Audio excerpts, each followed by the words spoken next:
Yes, indeed. So we have two guests who are joining us in the studio. Dorcas N.Gitonga is a program officer and on sexual and reproductive health rights at an organization called KELIN. She'll tell us what KELIN is all about. Gilbert Mitullah is an advocate of the High Court of Kenya. He's also here in the show. Good morning, Gilbert and Dorcas. Good morning. Good to have you on the show. Thank you so much. Gilbert, once again. Once again, indeed. Karibu sana. Dorcas, karibu. Asante sana. This is Kenya's biggest conversation. Yeah, That's the huge hot fan. seat Yes. of the Situation Room. Yes. You have the pleasure and the honor of occupying the hot seat today. And also of hearing the day's proverb from CT. Wow. Our proverbs for the whole of this week ending tomorrow from the country of Zambia, whose capital is? It's a question. Lusaka, Zambia. It's Lusaka. Well done. It was Lusaka, it's still Lusaka. Yeah. Okay. He who was busy with two things drowned. Interesting. What's your interpretation of that, Dorcas? My interpretation is that, it's the same as he who serves two masters. You cannot serve two masters. So then you should actually choose what you want to do so that then you're able to focus and fully, give value. So you cannot pick two things. Obviously, one will fall. Yeah. Very well. Gilbert, is yours similar? I should take a break and stop doing too much. Yeah? That's what I'm hearing. That's what you're hearing. Yeah, I'm being called out. You're just being told you're about to drown. Yeah. Stop Yeah. now, Stop now. lest you drown. Yes. All right. We are going to have a conversation about what's been happening in the region, and specifically for today, Uganda. Let's just start with the update. Yeah. President Yoweri Museveni has been announcing and saying, he tested positive. He's also announced that he tested positive again yesterday. And he has said, so I'm still positive. I was meant to be traveling for meetings outside the country. I'm not going to be traveling. The day before yesterday, he said, it's been 2 days since I updated you, the people, on my status. And I noticed on Twitter that some people, I think they're from Kenya, who are spreading rumors that I am in ICU. Don't tell those Kenyans. I'm fine. Not in ICU. No, I'm not in ICU, surely. No. But also, what we are discussing is something that he had done even before he tested positive. In that Uganda's parliament discussed a bill, and the president has assented to that bill. And that bill now has become the subject of global discussion and debate. What's the name of that bill, Gilbert? It's called The Act now. The Anti-Homosexuality Act 2023. Anti-Homosexuality Act 2023. Yeah. What does it say? What's the main thrust of this act? I think essentially what has been claimed by Parliament, especially by Asuman Basalirwa, the Member of Parliament who presented this bill as a private member's bill, was that it is to address people who are recruiting and promoting homosexuality in Uganda. And so to that extent, it's trying to address this whole idea that homosexuals are recruited, and that as certain organizations or people promote homosexuality, that it becomes an issue within the context of that nation and its cultural values and its concept of the family and what constitutes a family or who constitutes a family. And so to that extent, it goes to the root of these kinds of debates in that nation. When you say it's anti-homosexuality, what does it? Does it recognize or stop recognizing, or does it outlaw? Any of you can come in. Let me take Continue, and just Gilbert. build on what I've just said. So essentially how this law is constructed is that it does not see homosexuality as an identity or a person, but rather as acts or actions. That's why it creates the first offense as the offense of homosexuality. And that is sexual contact with or without consent between two persons of the same sex. Of course, it goes into the question of what is sex as well, and whether sex is gender or whether sex is biological sex as it is known. So to that extent, it says that there's an offense called homosexuality where there are two people who are engaging. consent doesn't matter. In sexual contact or sexual activities, consent doesn't matter. Then it creates another offense called aggravated homosexuality. So first of all, that aggravated homosexuality attracts the death penalty. And it is in particular context. For example, when people have sex or sexual contact with a person who is over the age of 75, when you have sexual contact with a child, they have something called homosexual rape. So in that context, they also target people who are living with disabilities and people who are living with HIV, and essentially say that if you have this kind of sexual contact with a person who has HIV or who has a disability, it's aggravated homosexuality and will consequently lead to the death penalty for you.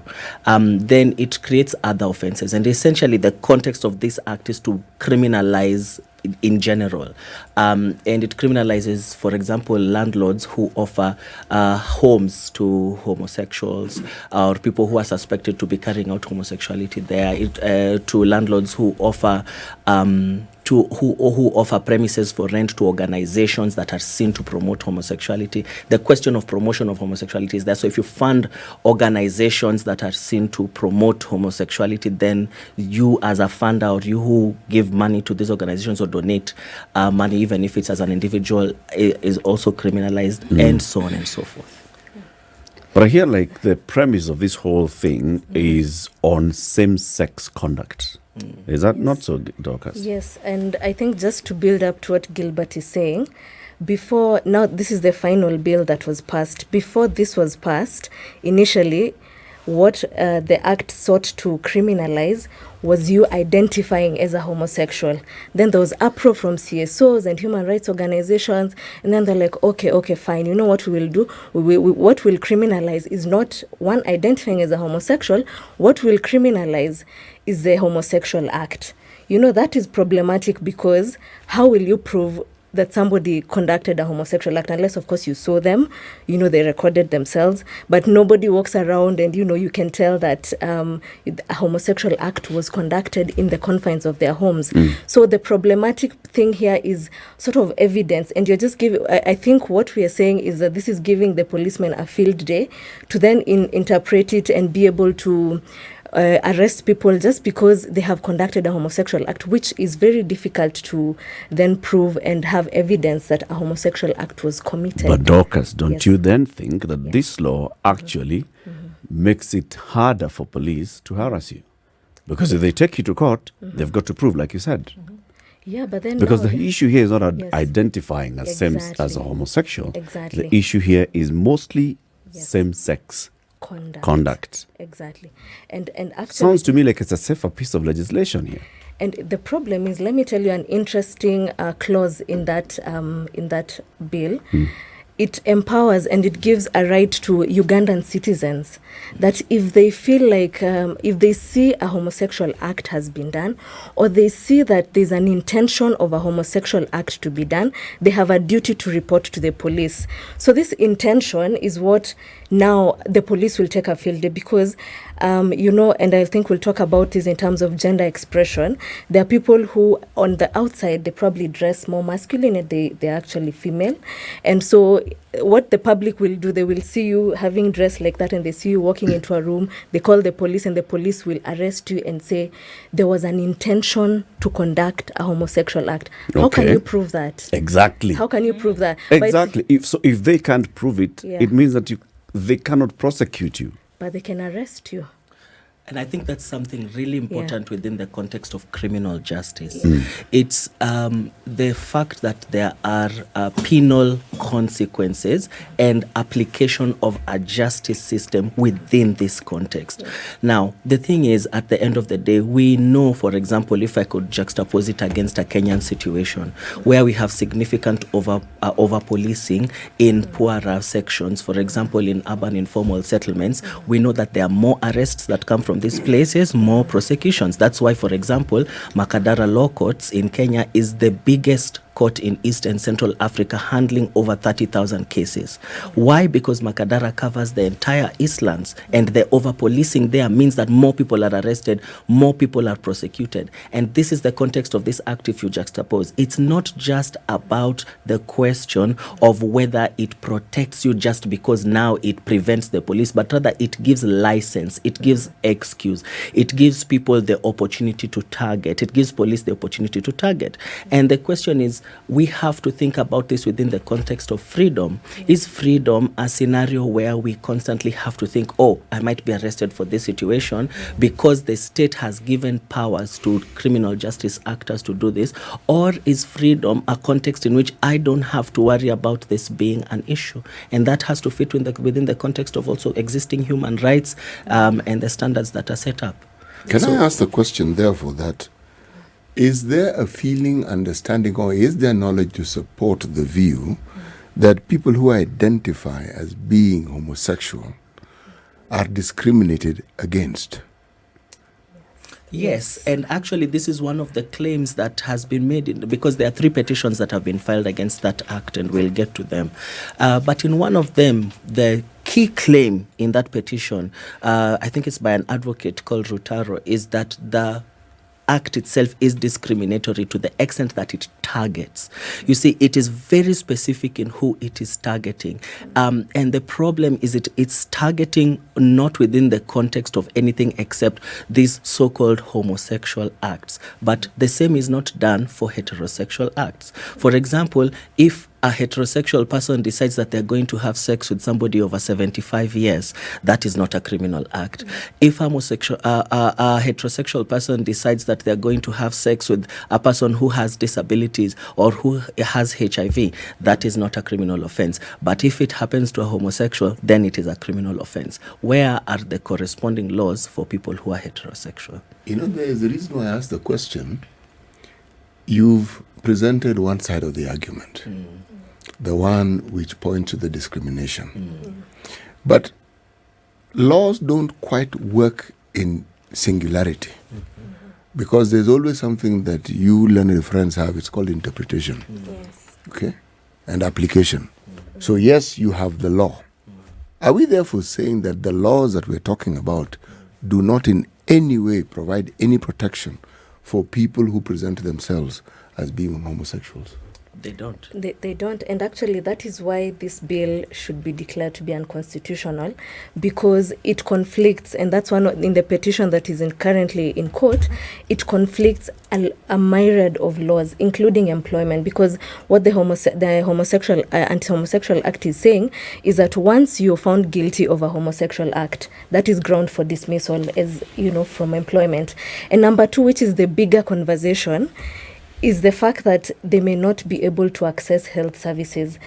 In terms of discrimination, when we are looking at accessibility to healthcare, accessibility to even basic HIV testing, that in itself, it has been said, in fact, I think the UNAIDS gave a report that in countries where they have very stringent laws, discriminatory laws, there's an upsurge of HIV infections. So that in itself already places them at a place where then they are not able to access HIV testing, because when they go to the facilities, they face discrimination, they face a lot of stigma from the healthcare professionals and even from the public. So when you look at it from a general perspective, where it's discriminatory, yes, to their human right, but also in accessing basic healthcare services, then you'd see that it indeed is very unconstitutional. What you say about health services has some truth to it, but it's not the whole story, is it?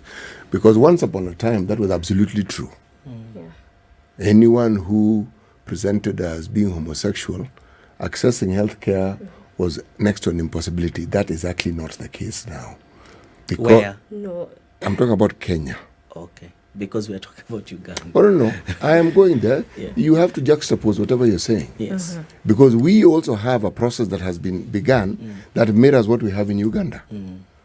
Where there are people, it is Mheshimiwa Kaluma seeking something very, very similar to what we have in Uganda. So it is important to have a look at these things. Now, when you talk about the Ugandan case, I have to ask this question. Are we talking about homosexuals or are we talking about the stigma that people have with regards to homosexuality? What are we talking about?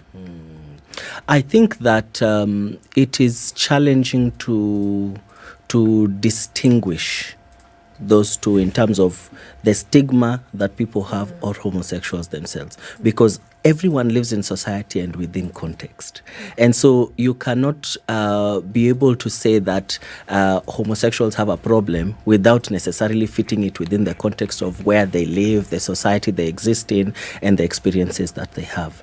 Now, the thing is that the bill is not just about homosexuals being able to, or LGBTQI folk being able to access healthcare. It's about the healthcare providers themselves. Because remember that the Act also criminalizes people who promote homosexuality. That means if you give anybody healthcare services who themselves is seen as a homosexual, then that, because it's called promotion of homosexuality according to them, then that becomes a problem. And essentially they're saying that these organizations... Is that logic really, does it really make sense? Meaning, if a healthcare provider treats somebody who is a known bank robber, they are promoting bank robbery. Essentially, that's the logic that they have in that act. What does it say verbatim? If you could quote that those particular sections where you talked about a landlord, now let's talk about a health practitioner. What exactly is the law saying? Allow me to get it so that we can be able to... Please do. As you do that, Dorcas. As he gets the specific law, I'd love to also raise a very huge issue about the wording of that law. Yeah, it uses very interesting wording that cannot even stand in a court of law. For instance, it says anybody that normalizes or encourages LGBTQI matters, that is a criminal. So I'm wondering, when you go to court, what is normalizing? So us talking about this conversation here, are we normalizing matters homosexuality?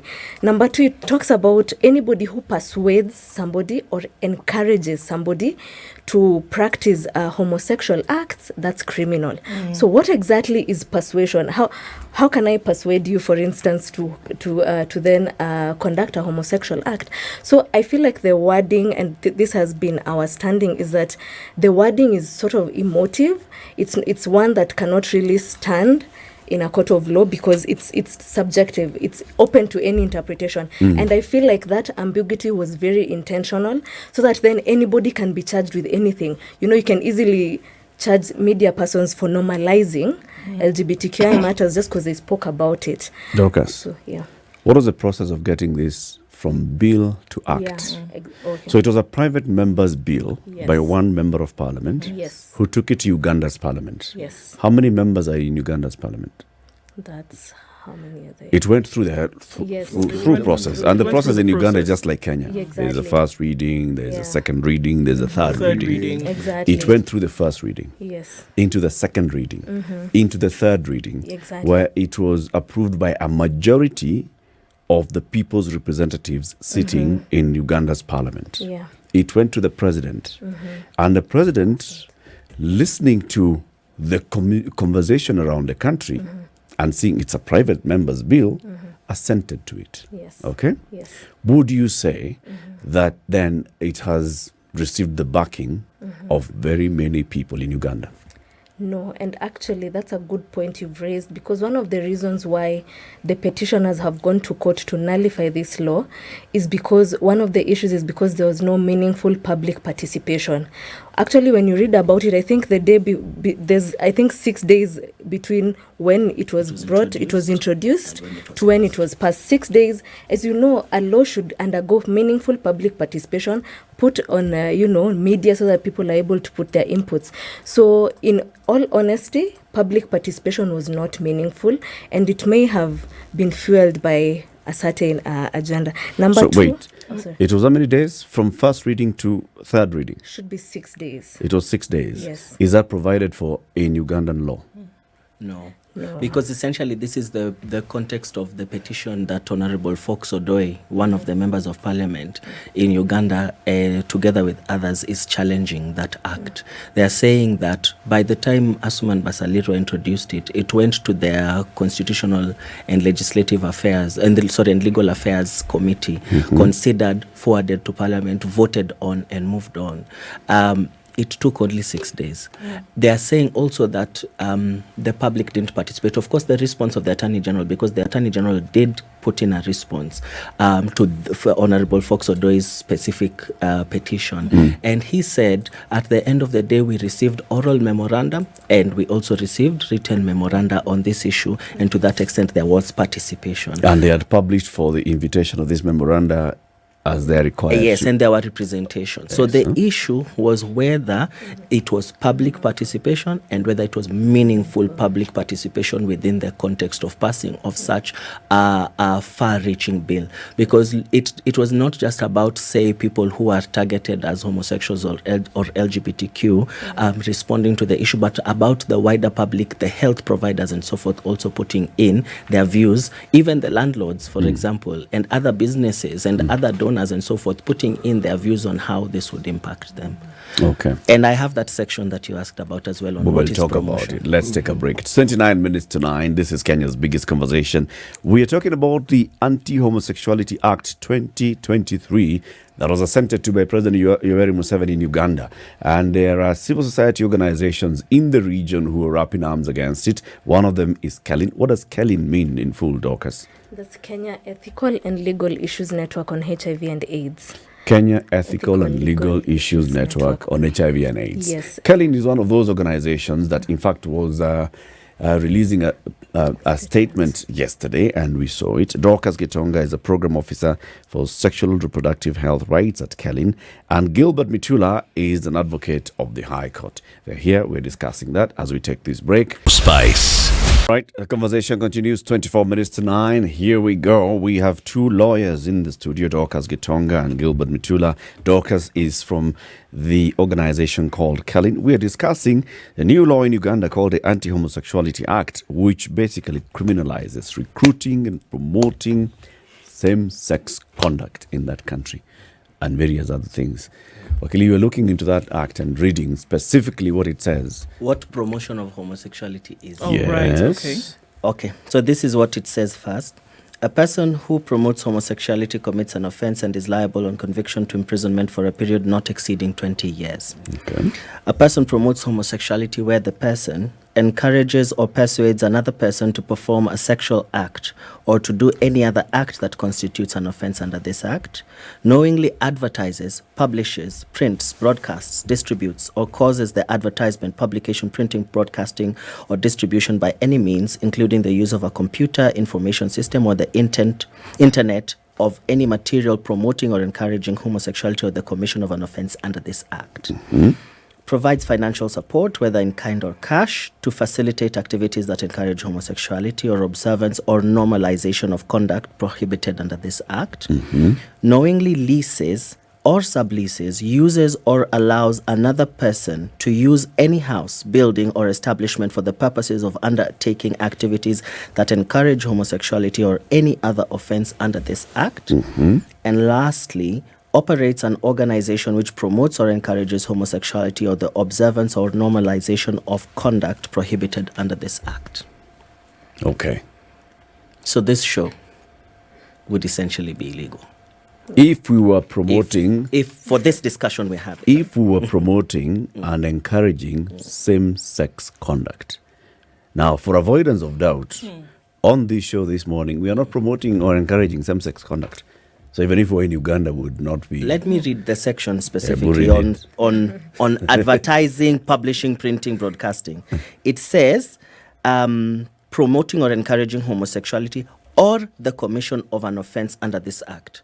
So we have to distinguish the question of identity and conduct. Have they defined homosexuality? They have not, which in is the act? one of the challenges that is being made in court. That there is a difference between homosexuality as an identity and homosexuality as behavior.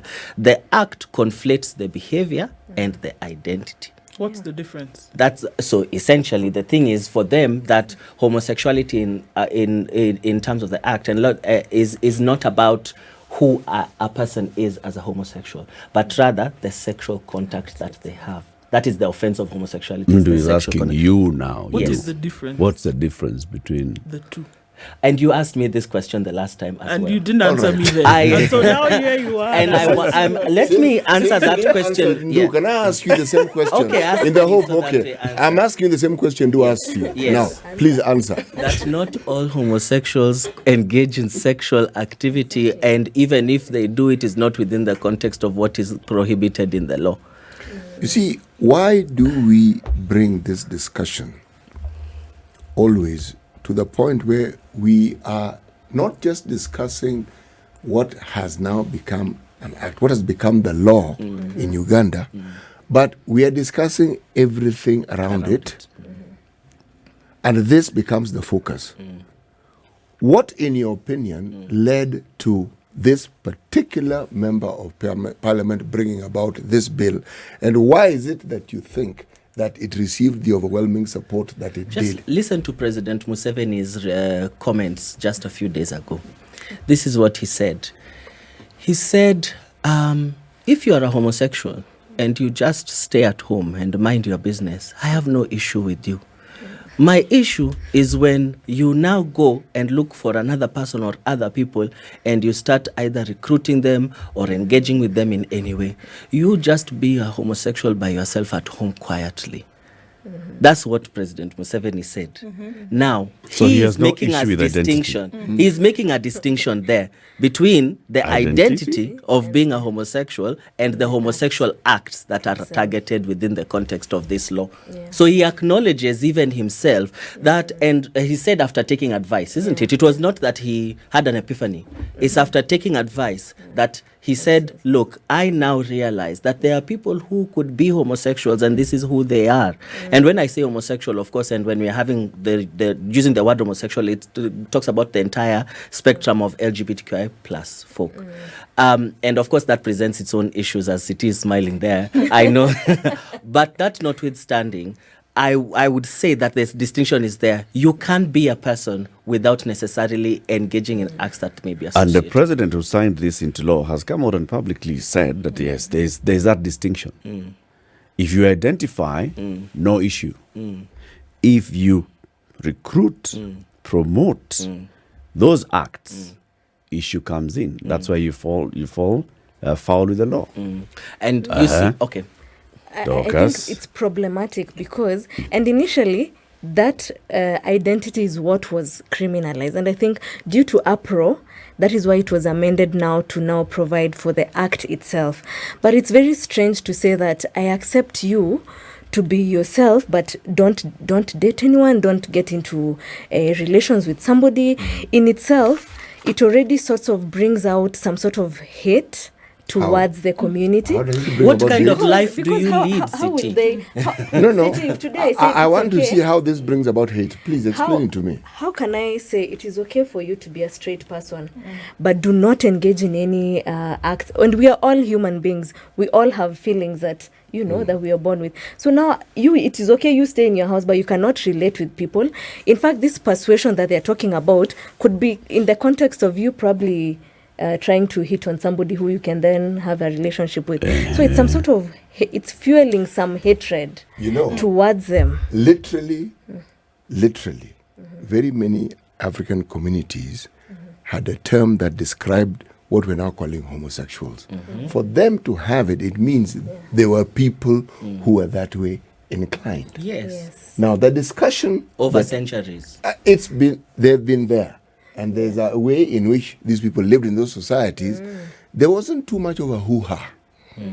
Now, would you therefore say that a lot of what is being discussed has to do with external influences outside these countries, like, say, Uganda, where, for instance, you'll find groups who have promotional material supposedly for education of children, but promoting same-sex marriages, same-sex activities, and that the promotion of this being made published, is what many people find offensive. Or posing some kind of Yes, danger. and offensive in that it abrogates what they in their communities consider to be acceptable, and it's like it's being forced down their throats to accept, as opposed to what they had and what they've lived It has with. not been an issue Yes. Why is it being It's being made? made an issue. I think you have it right that there is external influence, but in a totally different way, because as it were, it has not been an issue, but the problem is that there is a serious politicization of this issue, and it is coming from America. It is coming from the West. It is coming from organizations that are funding these kinds of discussions. Which ones? For example, Family Watch International. Anti-homosexuality? Yes. That Are there organizations that are funding homosexuality? I don't know if there are organizations that are pro-homosexuality, as it were, within the context of saying we need to have homosexuality established. But what it is, for example, giving the example of here is educational material, go and teach your children this. There would need to be evidence of the same. There would need to be evidence on both sides of the spectrum. Yes. All right. But now we're saying there are, according to you, organizations who are putting their dollars behind making sure that these conversations don't take place, making sure that there is no promotion of homosexuality. On the other side of the spectrum, I mean, many could argue that there are organizations who are fighting for what they call the rights of individuals. Of course, that is logical. So we're saying the same thing here, that as there are organizations that are saying that are against homosexuality, there are organizations who are pushing a particular agenda and would not mind for some of the promotional education material that we are seeing then being introduced to children. I think this issue first touches on an emotive subject on teaching children, and that homosexuality can be taught. That, for example, you can have a pamphlet that you hand out to children. Not taught, but that normalized, there are subliminal amplified messages that are put into this material that then children who read them or watch them then get to believe that this is part of life and that it is a normal, just to normalize it. Is it not? Is it? I'm asking the question. Is it not? And there are homosexuals who are real people who live real lives. No. And who... All homosexuals are real people. Yes. Okay, So that's what I mean. Stop So there. I'm wondering, is it not real that there are homosexuals? I think you're missing the point. The point here is not, are they not real? If the majority of people were homosexual, we would not be having this discussion. We're having this discussion because people who have sex with people who are of the same gender are fewer. They are not many. So they're a minority. They are a minority. Okay. And it is called a deviation from what people refer to as normal. Okay? That is the reason why this discussion. The word normal is a little... Have you seen how I phrased it? What people what do consider as. Yes. I've phrased it carefully. Yes. Now, you see, a discussion such as the one we're having has to be honest. Otherwise, there is no need having That's fair. Right? I think I'd want to focus on specifically, because we have all agreed that these are people who are living amongst us. And the reason why I think even KELIN gave the statement that you're referring to, Eric, is because of the issue of right to health. And statistics show, especially, let's just focus on Uganda alone, that gay men in Uganda and men having sex with men in Uganda are 28 times more likely to contract HIV and AIDS. Trans women in Uganda are 14 times more likely to contract HIV and AIDS. So our focus here is we are just trying to promote their right to health, because then if this is the population that is at highest risk of, for instance, HIV and AIDS, shouldn't we then be talking about how to protect, to promote their accessibility? Because studies have shown that then these persons, they delay or they do not even go to healthcare facilities because of the stigma, the discrimination that they face. And even if they are a minority of the group, even say they're 29%, just of a number, they're still part of the larger community. The truth is, the same way heterosexuals have multiple sexual partners, the same thing with homosexual persons. So there's a risk that if we do not protect their human rights, including their right to health, that will affect the larger population at the end of the day. Actually, studies show that people, men specifically, who have sex with other men, their level of I'm going to use a rude word here, promiscuity is higher. It's higher. It's Infinitely higher. And Yes. also, Infinitely. it is. I am actually going by statistics. I'm not making this from the. Infinitely. Yes, higher. Okay? And that. Significantly. And significant, and the one I just said, the difference is. Infinity is a bit. Infinite is a bit infinite. Go on, Sweetie. And that the likelihood of having risky sexual behavior, meaning having sex in the absence of protection, is also higher. Yes. Okay? Yes. There are all these statistics that exist, and there are all these facts and figures. But you see, when we dwell on facts and figures, we move away from the human person, who is the person we ought to be talking about. Because we are not protecting activities, we are protecting people. We are not talking about activities are irrelevant in the absence of the people who practice them. That is true. I agree So, with you. 100%. Given what I've just said, how does KELIN's position merge into this conversation with that in mind? And how do you then get to have a discussion where the individual, irrespective of what their sexual inclination is or preference Yes. is treated equally and is treated like every other person? Exactly. And I think I'll start off by saying, the first, as you're saying, we are looking at this person as a human being, regardless of what they're doing, yeah? And one of the saddest part about this bill, Wakili mentioned, is about the imposition of a death penalty for acts that are referred to as aggravated homosexuality. Yeah, and human rights treaties have seen that when you're talking about imposing a death penalty, that's like arbitrary killing of this person. So you're killing somebody because, they have a certain sexual orientation. That's a huge violation of their human right. And even in terms of promoting hatred and violence towards them, the moment this conversation started about the bill, even before it was passed, there was an upsurge of violence against these persons. There, and even it spilled over to our country as well. Ukiona mwenzako ananyolewa, the methali. When your neighbor is, you just know it's coming to you next. So there's an upsurge of violence and hatred amongst them. We work very closely with these people, and they'll tell you the kind of violations they face. Number one, some of them have been subjected to what we call corrective rape, because some people think that, probably the reason why you don't have an opposite sexual partner is because you have not experienced sexual acts with a person, so they correctively rape you. Persons who have been arrested by the police have been subjected to acts, they are told to remove their clothes, and they're done very weird things in terms of checking their back, and this is huge gross violations. Now imagine that this now has been passed as a law. That was being done before that was even a law. So this is huge violation.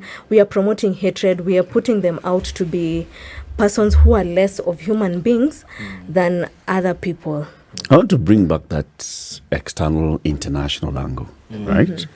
And I remember the number of times that President Uhuru Kenyatta was asked the homosexuality question by foreign press. Either here, people who had accompanied Barack Obama in the visit to Nairobi, or when Uhuru went to, let's say, appeared on CNN and other media, and the question would always arise about Kenya legalizing homosexuality. Yeah. And the response that Uhuru gave was that it's not an issue in our country right now.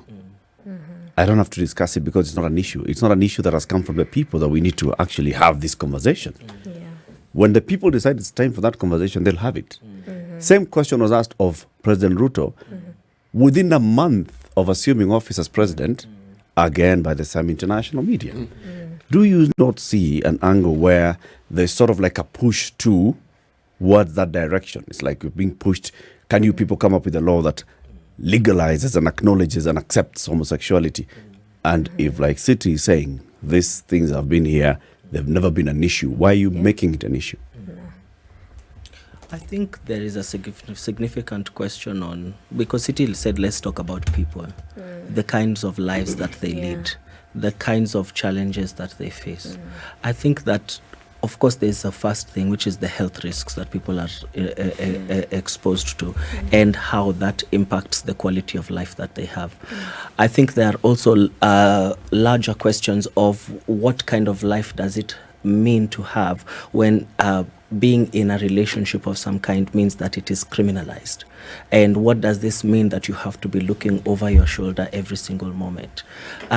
We have, for example, people who are living in Busia, they are living in Mandera and everywhere, and they are homosexual. They were not influenced, taught, promoted to, or in any other way shown material that would lead them to be that way. This is how they were born. What is the question of how they live? And we have to look at it within the context of vulnerabilities that they face in terms of accessing work, in terms of just living their day-to-day lives without suffering violence or any other risks and attacks. We have to look at it within the context of, for example, minorities, and the fact that minorities are required to be protected. That is what our law says, that when you see vulnerable groups and when you see marginalized groups, then at the end of the day, the law requires that the state should protect them. And there are unique circumstances around being an LGBTQI plus person that are faced within the context of even accessing rights. We have, for example, children, and I'm working on right now a case in Kiambu where there was a girl who was expelled from school. Why? Because she was suspected to be a lesbian. A case just before that happened in another school. And the reality that people are not able to access education, they're not able to access various other rights and resources in the country as equal Kenyans. This is the kind of life that people live in fear, at risk, with less instead of equal. And to that extent, we are trying to figure out then how do we allow every single Kenyan, however way they whichever way they present themselves, to enjoy Kenya just as much as others do. And because we are all taxpayers, we all pay the tax. We are all participating in building the nation in different ways, working and so forth. So how do we work together to make the situation better? Now, if we are addressing it from the context of international influences, or for example the international context and the questions being asked to the presidents, of course it is within the context of the fact that in the village that City talked about, people were there and provisions were made for them, as you said, in that sense that they were recognized, acknowledged, and they had a way in which life worked.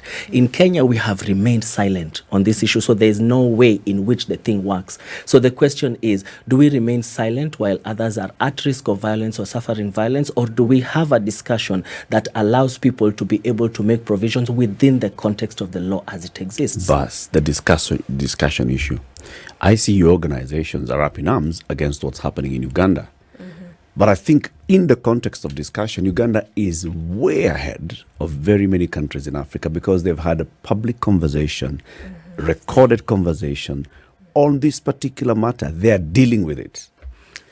They're dealing with it going one way, but they're having a conversation about it. Is that not better than not having a conversation at all? I think, Eric... Because it appears like you do not want this law to be brought up. You want us to just remain quiet. No. I think the law does something very specific, Eric, which is that the majority of this law is about criminalizing and then rehabilitating, changing you to be what you are not. Yes. That is the context in which the law exists. Now, the question is, are criminal sanctions the conversation that we should be having, or a way in which people better enjoy their rights and freedoms? To me. And at the end of the day, even a conversation that you have fits within a context. For Uganda, for Ghana, for Nigeria, we can easily say that there are organizations that have pushed these conversations. For example, in April, this law came at the beginning of May. Late April, there was a conference in Uganda with certain people there who had a particular conversation. And it was not just Ugandan members of parliament.